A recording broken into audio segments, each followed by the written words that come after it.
হাসরের ময়দানে যারা দুনিয়াতে নেতাদের অনুসরণ করছে, নিজের বড়দেরকে মানার ক্ষেত্রে আল্লাহ এবং আল্লাহর রাসূলের বিরুদ্ধে অবস্থান করছে, তাদের অবস্থা কেমন হবে? আল্লাহ বলেন, ইয়াউমা তুকাল্লাবু ওয়ুজুহুহুম ফিন্নার,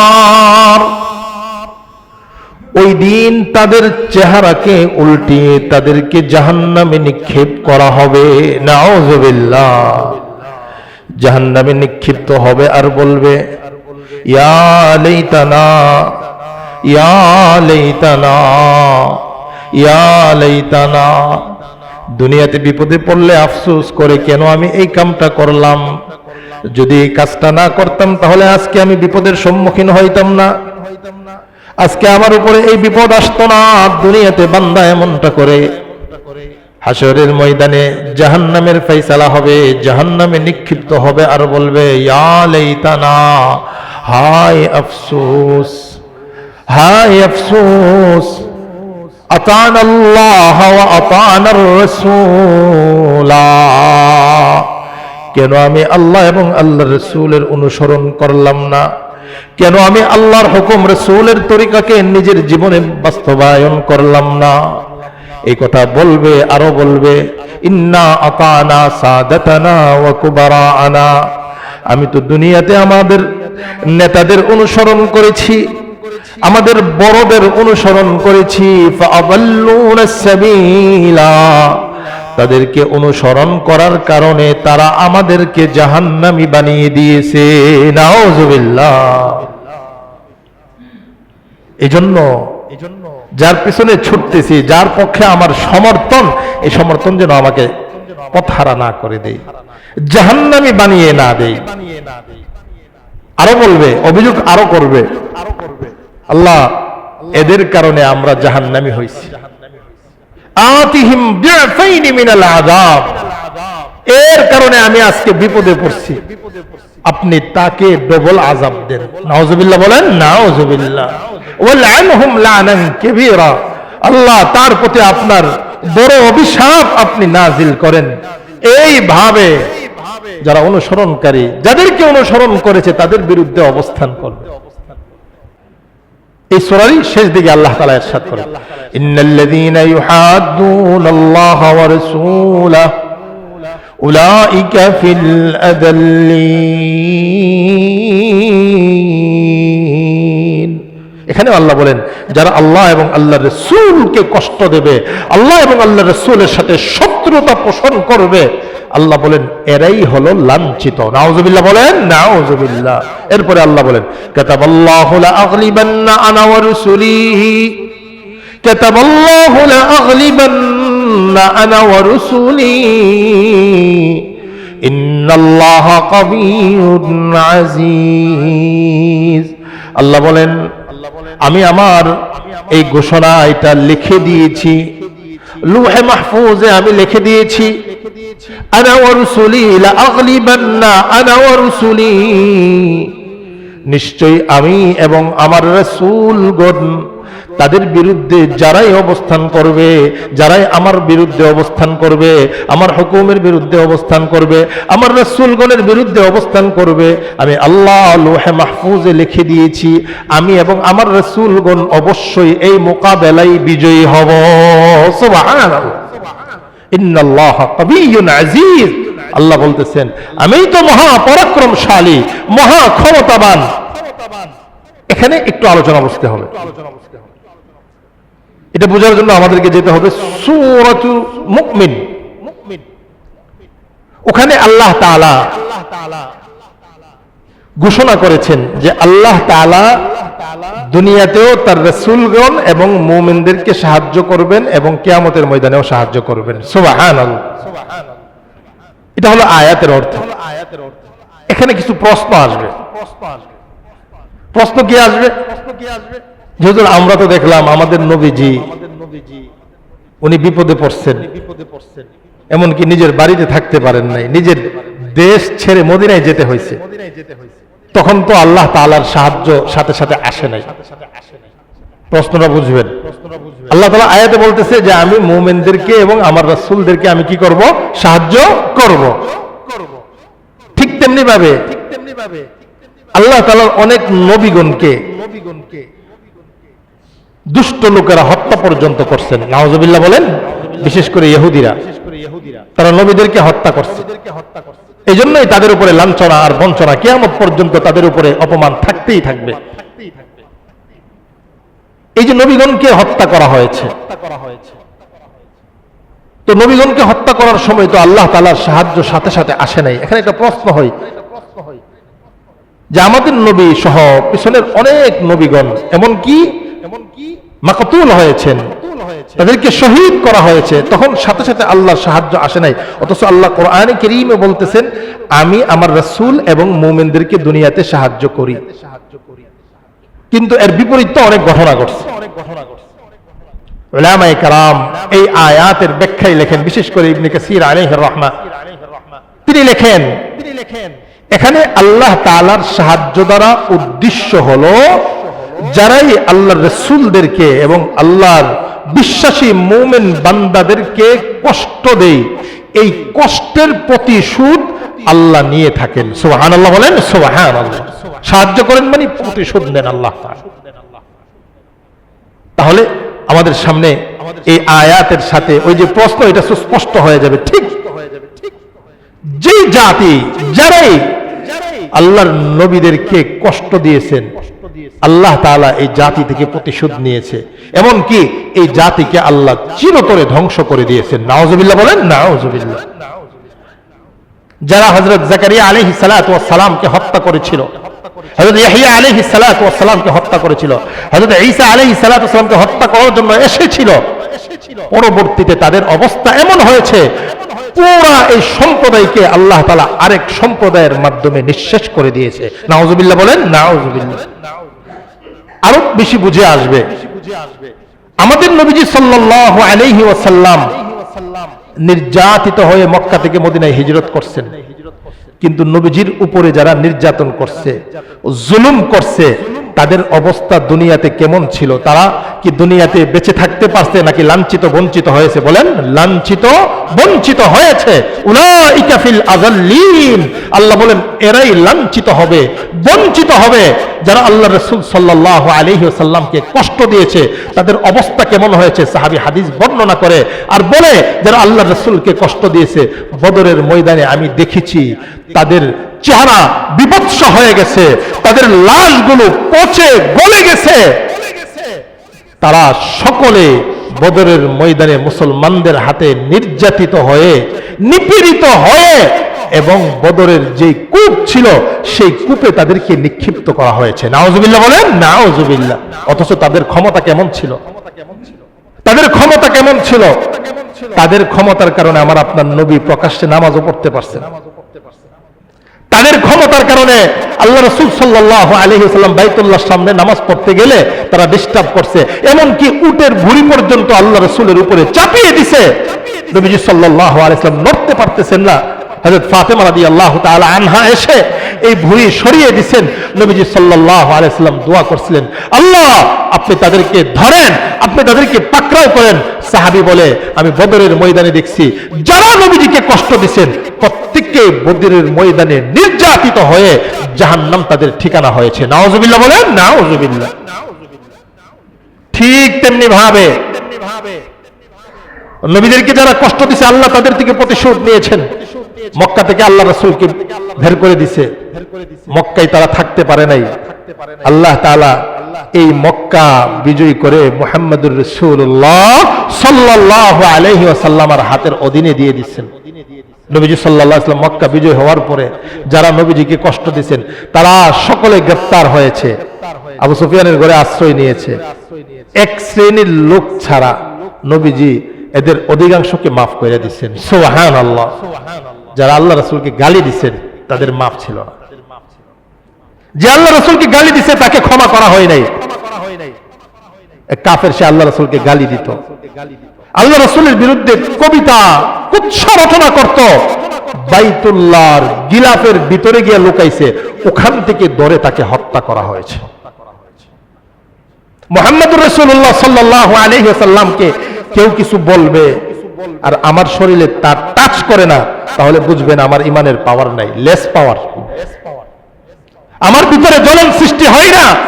শুধু এটা না, মুহাম্মদুর রাসূলুল্লাহ সাল্লাল্লাহু আলাইহি ওয়াসাল্লামকে কেউ কটূক্তি করছে, কোন মুমিন ঈমানের বলিয়ানে গিয়ে ওই কটূক্তিকারীকে দুনিয়া থেকে বিদায় করে দিছে, দুনিয়ার আদালতে তার বিচার হতে পারে, কিন্তু আল্লাহ তাকে বিচার করবেন না। আশিকে রাসূল হিসেবে আল্লাহ তাকে জান্নাত দান করবেন। সুবহানাল্লাহ। এই জন্য আমাদের দেশের যারা শাসন ব্যবস্থায় আছেন, আসবেন, যদি এই ব্যাপারে আপনাদের অবস্থান পরিষ্কার না হয়, যে দলের আশা যে আমরা ক্ষমতায় আসব, তাদের অবস্থান যদি পরিষ্কার না হয়, যে এই ব্যাপারে কথা বললে তো ভারত থেকে নিন্দা আসবে, আমেরিকা থেকে নিন্দা আসবে। এই জন্য আমাদের দেশের কর্তৃত্ব যারা আছে, যাদের হাতে আছে, তারা এই ব্যাপারে কথা বলে না। ইসলামের ব্যাপারে আসলেই সুশীল সাজে, কেউ নেই, কষ্ট পায়। আচ্ছা বলেন তো, আমেরিকাকে খুশি করলে জান্নাতে যাওয়া দেব? আসতে বলেন না কেন, জোরে বলেন। মোদিকে খুশি করলে জান্নাতে যাওয়া দেব? হ্যাঁ, যারা পূজার মণ্ডপে গেছে মোদিকে খুশি করার জন্য, ভারতকে খুশি করার জন্য, দুনিয়াকে দেখানোর জন্য যে আমরা কিন্তু সুশীল, আমরা সবার সাথে আছি। তুমি এটা বলো যে আমি ইসলাম প্রতিষ্ঠা করলে ইসলামী বিধানে একজন সংখ্যালঘুকে তোমার বানানো আইনের চাইতে বেশি আল্লাহ তাআলা নিরাপত্তা দান করছেন। সুবহানাল্লাহ বলেন, সুবহানাল্লাহ। ইসলামিক বিধানে আমাদের দেশের বানানো আইনের চাইতে বেশি আল্লাহ তাআলা নিরাপত্তা দান করছেন। শর্ত হইল, যারা দেশের ভিতরে থাকবে, মুসলমানদের দেশের ভিতরে, মুসলমানদের বিরুদ্ধে অবস্থান করতে পারবে না। একটাই শর্ত, মুসলমানদের স্বার্থের বিরুদ্ধে যেতে পারবে না। মুসলমানদের স্বার্থের বিরুদ্ধে গেলে তাদের সাথে আপোষ করার কোনো সুযোগ নেই। কিন্তু এই ক্ষেত্রে আমাদের অবস্থা কি? কাকে খুশি করার জন্য এক বেটা সে নিজের কবরকে বাইতুল্লাহ বানাইছে, কি নোরা পাগলা নাকি তার নাম আসছে, তার এত অপকর্ম, এগুলো না দেখে ওই সময় কোনো অবস্থান নেই। তার অপকর্মের বিরুদ্ধে এলাকাবাসী জল সরছে, তার লাশ জ্বালিয়ে দিয়েছে, আমরা নিন্দা জানাই। ইসলাম এটা সমর্থন করে না। কিন্তু এই ঘটনাগুলো ঘটার আগেই তো পদক্ষেপ নেওয়া দরকার। এটার ব্যাপারে আমাদের দেশের প্রধান উপদেষ্টা পর্যন্ত বিবৃতি দিয়েছে, কিন্তু কোরআনে কারীম অবমাননা করা হয়েছে, মুহাম্মদুর রাসূলুল্লাহ সাল্লাল্লাহু আলাইহি ওয়াসাল্লামকে নিয়ে কটূক্তি করা হয়। আমাদের দেশের কোন দায়িত্বশীল তাদের ব্যক্তিগতভাবেও প্রতিবাদ করে না। আল্লাহর কসম করে বলি, তারা যদি তাদের অবস্থান প্রকাশ না করে, তাহলে আল্লাহ এবং আল্লাহ রাসূলের বিরুদ্ধে যাওয়ার কারণে অতীতের ক্ষমতাসীনরা যেভাবে লাঞ্ছিত হয়েছে, তারাও লাঞ্ছিত হবে। যে দলের নেতা অবস্থান পরিষ্কার করবে না, তারাও লাঞ্ছিত হবে। আসেন আমি আপনাদেরকে শোনাই, কোরআন কি বলে, ইন্না লানানসুরু রুসুলানা ওয়াল্লাযীনা আমানু ফিল হায়াতিদ দুনিয়া ওয়া ইয়াওমা ইয়াকুমুল আশহাদ। আল্লাহ বলেন, অবশ্যই অবশ্যই আমি আমার রাসূলদেরকে এবং মুমিনদেরকে দুনিয়ার জীবনে আমি সাহায্য করব। সুবহানাল্লাহ। এই সাহায্য দ্বারা উদ্দেশ্য হলো, যারা আল্লাহ এবং আল্লাহর রাসূল, আল্লাহ এবং আল্লাহর রাসূলদেরকে এবং মুমিনদেরকে যারা কষ্ট দিবে, আল্লাহ তাআলা তাদের থেকে প্রতিশোধ নিবে। এবার এই মুমিন দুনিয়াতে থাকুক না থাকুক, যাকে কষ্ট দেওয়া হয়েছে, যে মুমিনকে কষ্ট দেওয়া হয়েছে, সে দুনিয়াতে নাই, কিন্তু তার পক্ষ হয়ে স্বয়ং আল্লাহ যে কষ্ট দিচ্ছেন, সে দুনিয়াতে আছেন। দুনিয়াতেই তার থেকে আল্লাহ প্রতিশোধ গ্রহণ করবেন। সুবহানাল্লাহ। এজন্য দেখেন, যারা এই সত্যিকারের মুমিনদেরকে কষ্ট দেয়, তাদের অবস্থা ভালো থাকে না। আপনারা হিসাব মিলান, পিছনে দেখেন, দেখে আসেন। কারণ আল্লাহ তাআলা হাদিসে কুদসির মধ্যে বলেন, মান আদালি ওয়ালিয়ান ফাকাদ আযানতুহু বিল হারব, মান আদালি ওয়ালিয়ান ফাকাদ আযানতুহু বিল হারব। আল্লাহ তাআলা নিজে বলেন, বুখারী শরীফের 6506 নম্বর হাদিস, সরকারে দু আলম নবী বলেন, আল্লাহ তাআলা ইরশাদ করেন যে আমার বন্ধুর সাথে, যে আমার ওলিদের সাথে শত্রুতা পোষণ করবে, আমার বন্ধুর সাথে বিরোধী ভাব অবস্থান নিয়ে আসবে, তার মোকাবেলা আমি আল্লাহ নিজে করব। সুবহানাল্লাহ। এবার দেখেন, যারা ইতিপূর্বে আল্লাহ ওয়ালাদেরকে কষ্ট দিয়েছে, যারা ইতিপূর্বে প্রকৃতপক্ষের মুমিনদেরকে কষ্ট দিয়েছে, হয়তো কোনো মুমিন কষ্ট পেয়ে দুনিয়া থেকে চলে গেছে, কিন্তু যে কষ্ট দিয়েছে আল্লাহ তার কাছ থেকে প্রতিশোধ নিবে, কিয়ামত পর্যন্ত নিবে। প্রতিশোধ কেমন ভাবে নিবে? আল্লাহ তাআলা দুনিয়াতেও এদেরকে লাঞ্ছিত করবে, কিয়ামতের ময়দানে ওরা লাঞ্ছিত হবে। সম্মানিত উপস্থিতি, এই হাদিসের ব্যাখ্যা করেন ওলামায়ে কেরাম যে আল্লাহ তাআলা যার ব্যাপারে মোকাবেলার ঘোষণা করে, তার কি আল্লাহ তাআলার বিরুদ্ধে ক্ষমতা দেখায়া পারার কোন সুযোগ আছে? কি বলেন? মানে কি?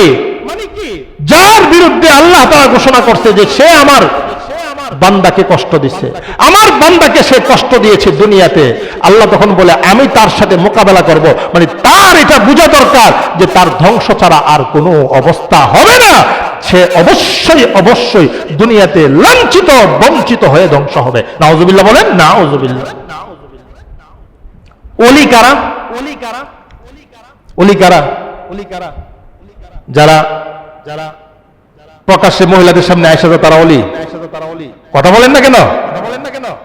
এত সহজ ওলি? কোরআনে কারীমে আল্লাহ বলে দিয়েছে তো ওলি কারা। আলা ইন্না আউলিয়া আল্লাহ লা খাউফুন আলাইহিম ওয়ালা হুম ইয়াহজানুন الذين آمنوا وكانوا يتقون। রব্বুল আলামিন বলেন, হে আমার বান্দারা শুনো, আলা মনোযোগ দিয়ে শুনো, তোমাদের দৃষ্টি আকর্ষণ করতেছি। ইন্না আউলিয়া আল্লাহ, নিশ্চয় আল্লাহর বন্ধু যারা, লা খাউফুন আলাইহিম ওয়ালা হুম ইয়াহজানুন, তাদের সামনে কোনো ভয় নেই, পিছনেও কোনো ভয় নেই। সুবহানাল্লাহ। এদের সাথে যদি কেউ শত্রুতা পোষণ করে, এরা টেনশন করে না, কারণ এরা জানে আমার সাথে লাগতে আসলে আল্লাহ তার বিরুদ্ধে যুদ্ধের ঘোষণা করবে। আল্লাহর ওলিদের সাথে যারা লাগছে তারা টিকতে পারে নাই, যারা আল্লাহর ওলিদেরকে কষ্ট দিয়েছে তারা টিকতে পারে নাই। এবার ওলি কারা? আল্লাহ নিজে বলেন আল্লাযীনা আমানু, ওলিদের এক নম্বর গুণ হলো তারা মুমিন হবে, ওয়া কানু ইয়াত্তাকুন, এবং তারা হবে খুদাবিরু মুত্তাকি। সুবহানাল্লাহ। যারা প্রকাশ্যেও আল্লাহকে ভয় করবে, গোপনেও আল্লাহকে ভয় করবে, তেজারতেও আল্লাহকে ভয় করবে, লেনদেনেও আল্লাহকে ভয় করবে, দিনেও আল্লাহকে ভয় করবে, রাতেও আল্লাহকে ভয় করবে, সকলের হক আদায় করতে গিয়ে আল্লাহকে ভয় করবে, সব জায়গাতে আল্লাহকে ভয় করবে। সব জায়গাতে যখন আল্লাহর ভয় আসবে তখন তার দ্বারা আল্লাহ এবং আল্লাহর রাসূলের বিরুদ্ধে কোনো কাজ হবে না, তার মেজাজি হয়ে যাবে আমার আল্লাহ যেটাতে খুশি আমি সেটাতে থাকব। সুবহানাল্লাহ। উলামায়ে কেরাম আরো লেখেন, ওলি আল মুমিন আল মুত্তাকি আল মুওয়াযিব আলা তাআতি, সর্বদা যে আল্লাহর আনুগত্যের উপরে থাকে, একটা মুহূর্ত আল্লাহর আনুগত্যের বাহিরে তার সময় কাটে না। সুবহানাল্লাহ। আল মুওয়াযিব আলা তাআতি, সব সময় আল্লাহ এবং আল্লাহর রাসূলের হুকুমের উপরে চলে। তো এই জন্য লাল কাপড় বাইদা লেলি বলি না, হাতে লাঠি নিয়ে হাঁটলি বলি না, সতর ঢাকা নাই, নামাজের খবর নাই, সে তার দিলে ঈমান থাকতে পারে কিন্তু সে মুত্তাকি হতে পারে নাই। মুত্তাকি হতে হবে, মুত্তাকি হতে হবে। মুত্তাকি তার প্রত্যেকটা অবস্থা আল্লাহ তাআলার আনুগত্য করার ক্ষেত্রে ব্যস্ত থাকবে। সুবহানাল্লাহ। সে চলার ক্ষেত্রে হালাল হারাম বাইসা চলবে। মুরিদ যে টাকা নিয়ে আসছে, হাদিয়া নিয়ে আসছে, হাদিয়া কি মুরিদের আয় কি হালাল না হারাম? যদি বেশি হারাম হয় তাহলে তো নেওয়া জায়েজ হবে না। যদি কম হালাল হয়, বেশি হারাম হয়, তাহলে এই ব্যক্তির হাদিয়া নেওয়া জায়েজ না ইমাম সাহেবের জন্য। বুঝতে পারছেন নি মাসআলা? আর তার বাড়িতে দাওয়াত খাওয়া জায়েজ না, বেশিরভাগ হারাম, বেশিরভাগ হালাল, কম হারাম। তার বাড়িতে দাওয়াত খাওয়া জায়েজ, তবে তাকওয়া হলো না খাওয়া।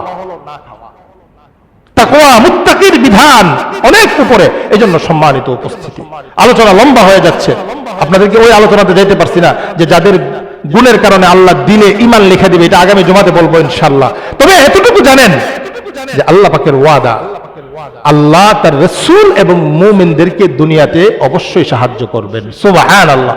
সাহায্য মানে কি? হইতে পারে উপস্থিত সময়ে আমি আজকে মাজলুম, বা কেউ মাজলুম সাহায্য আসছে না, আমি অনুপস্থিত থাকবো, কিন্তু আল্লাহ তার প্রকৃত মুমিন বান্দার পক্ষে হয়ে স্বয়ং আল্লাহ প্রতিশোধ গ্রহণ করবেন। সুবহানাল্লাহ। এই জন্য আমাদেরকে সতর্ক হওয়া চাই। আমার অবস্থান, আমার ব্যক্তিগত অবস্থান, রাজনৈতিক অবস্থান, আরে ভাই রাজনীতি করে কি আপনি যদি জান্নাতে যেতে না পারেন, রাজনীতির কারণে যদি আপনি আল্লাহ রাসূলের সামনে দাঁড়াইতে না পারেন, এই রাজনীতিকে পাওয়ার নিচে পিছিয়ে ফেলেন, এই রাজনীতিকে পিছনে ফেলেন। আগে আপনার ফিকির থাকতে হবে আমার আল্লাহ এবং আল্লাহ রাসূলের সন্তুষ্টি, তাদের পক্ষে আমার অবস্থান। তাদের বিরুদ্ধে যদি আমার অবস্থান থাকে, মাঝামাঝি থাকে, বলে মানুষে তো জানে না, মনে মনে আমি লালন করতেছি, মনে মনের খবর কেউ জানে না, আল্লাহ জানে। এই জন্য অবস্থান প্রকাশ করতে হবে, হকের পক্ষে আপনাকে থাকতে হবে।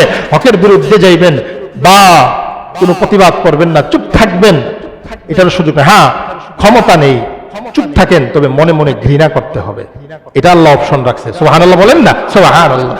অন্যায় দেখতেছেন, যেমন ভারতে যারা আছে, মুসলমানরা নিপীড়িত, নির্যাতিত, তাদের মুহূর্ত মুহূর্ত মসজিদ মাদ্রাসাকে ভাঙ্গা হচ্ছে। তো মুসলমানরা বা যারা সাধারণ মানুষ হয়তো প্রকাশ্যে বলতে পারতেছে না, কিন্তু মনে মনে ঘৃণা করতেছে, আল্লাহ তাদেরকে মাফ করে দিবেন। সুবহানাল্লাহ।